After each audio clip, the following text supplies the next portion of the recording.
Welcome back to the TBC podcast. If you enjoy these deep dives, don't forget to hit that subscribe button and give us a like. It really does help others discover the show, and we love to keep bringing you more insightful audiobooks.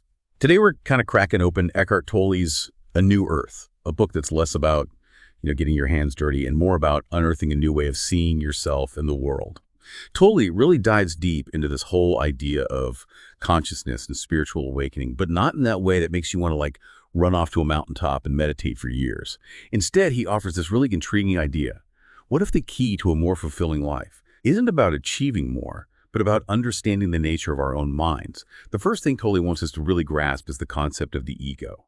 Now, when he talks about the ego, he's not talking about look at me, I'm awesome. It's more subtle than that. He's talking about this almost automatic sense of self that we build up throughout our lives.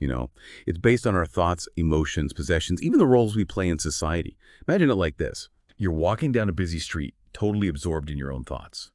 Maybe you're replaying a conversation in your head, worrying about a deadline, or maybe even daydreaming about that vacation you're planning.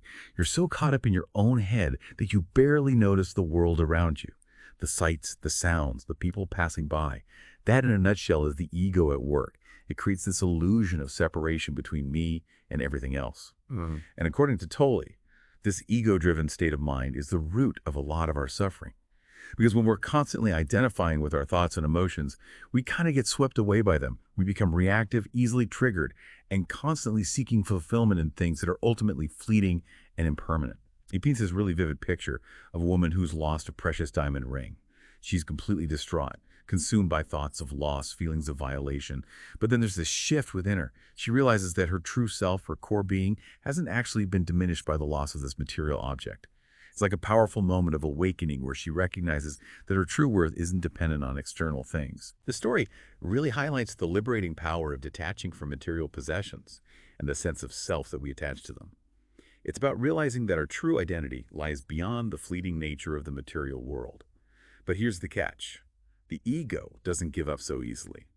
It has this sneaky little sidekick called the pain body. Tolle describes this pain body as sort of energetic residue of past suffering that we all carry around with us.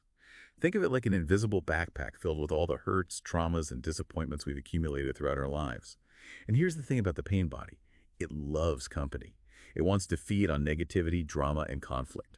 It seeks out situations and people that will trigger those old wounds and keep those negative emotions swirling. You've probably witnessed this in action. Maybe you've seen someone overreact to a seemingly minor situation. Or maybe you've noticed how certain people seem to attract drama wherever they go. That's the pain body calling the shots, trying to perpetuate its own existence. But Tolle doesn't leave us hanging with this doom and gloom picture. He offers a powerful antidote to the ego's grip and the pain body's antics. The present moment.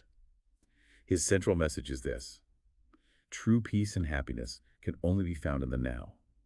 Not in reliving the past, not in worrying about the future, but in fully inhabiting this very moment, just as it is.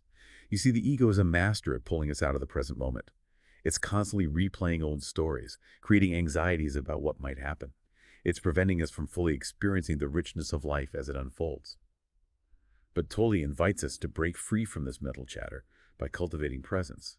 He encourages us to experiment with simple practices like focusing on our breath. By bringing our attention to the physical sensation of breathing, we create a space between ourselves and our thoughts. We become observers of our mental activity rather than getting swept away by it. But being present doesn't mean becoming passive or disengaged from the world. Tolle introduces this concept of awaken doing, which is about aligning our actions with our inner purpose and letting them flow naturally from a state of presence. So it's not about renouncing all worldly activities and retreating to a cave. It's about bringing awareness and intention to everything we do. Our work, our relationships, even the most mundane tasks. And here's where it gets really interesting. Tolle suggests that when we operate from this place of awaken doing, we tap into a deeper source of joy and fulfillment. It's not about chasing happiness and external achievements. It's about letting joy arise naturally from within, as a byproduct of being fully present and aligned with our true nature. It's like that saying, chop wood, carry water. Even the simplest tasks can become infused with meaning and purpose when we approach them with awareness and intention. Now, I know this is a lot to take in, so let's pause here for a moment. In the next part, we'll explore some of the practical implications of Tolle's teachings and how we can start applying these concepts to create more peace, joy, and fulfillment in our everyday lives. Welcome back to the show. I'm really glad you stuck with us as we continue to unpack Tolle's thought-provoking ideas from A New Earth. Now, Tolle's message isn't just about grasping these concepts intellectually. It's about putting them into practice in our daily lives. He really emphasizes the importance of recognizing those moments when our ego, tries to puff itself up by making us feel superior to others. Think about those times when you've caught yourself comparing yourself to someone else, putting them down in your mind, or maybe even feeling a little smug about your own accomplishments. That's the ego at play, trying to create a sense of separation and hierarchy. But Tolle suggests a really powerful shift in perspective. What if instead of constantly focusing on how we can get ahead, we started asking ourselves, how can I be of service? It's a subtle change, but it can have a ripple effect on our relationships and our overall experience of the world. When we act from a place of genuine service, we tap into this deeper source of fulfillment that goes beyond the ego's limited desires for personal gain or recognition. And this ties in beautifully with the concept of awakened doing that we touched on earlier. Remember, it's about aligning our actions with our inner purpose, letting them flow naturally from a state of presence. Tolle reminds us that true joy doesn't come from what we do, but rather it flows into what we do when we're aligned with our true nature. It's like we become a conduit for something greater than ourselves. He also encourages us to pay attention to our breathing, something that might seem so basic, but it's easy to overlook in the hustle and bustle of everyday life. Have you ever noticed how your breath becomes shallow and rapid when you're stressed or anxious? Or how when you're truly relaxed and present, your breath naturally deepens and slows down? Our breath is like this direct link to the present moment. When we bring our conscious awareness to it, we create a space in our minds, interrupting the endless stream of thoughts and worries. It's like hitting the pause button on mental chatter. Tolle suggests making this a regular practice, taking a few conscious breaths throughout the day just to reconnect with ourselves and cultivate a sense of presence. Another powerful practice he advocates for is stillness. In our hyper-connected, always-on world, stillness can feel like a luxury, even a bit daunting. We're so used to being bombarded with information and stimulation that silence can almost feel like a void that we need to fill. But Tolle reminds us that stillness isn't emptiness. It's actually like a gateway to a deeper dimension of our being. It's in those moments of quiet contemplation that we can connect with that formless consciousness that underlies all experience. We can find stillness in nature, in meditation, or even just by carving out a few minutes each day to simply be without any agenda or distractions. Now you might be thinking, okay, this all sounds good in theory, but is it really possible to live like this in the real world? Yeah. I mean, bills have to be paid, deadlines met. We can't just float around in a blissful state of presence all the time. Yeah. And that's a fair point. Tolle acknowledges that the ego's grip on humanity is strong, and it will resist this shift towards a more conscious way of being.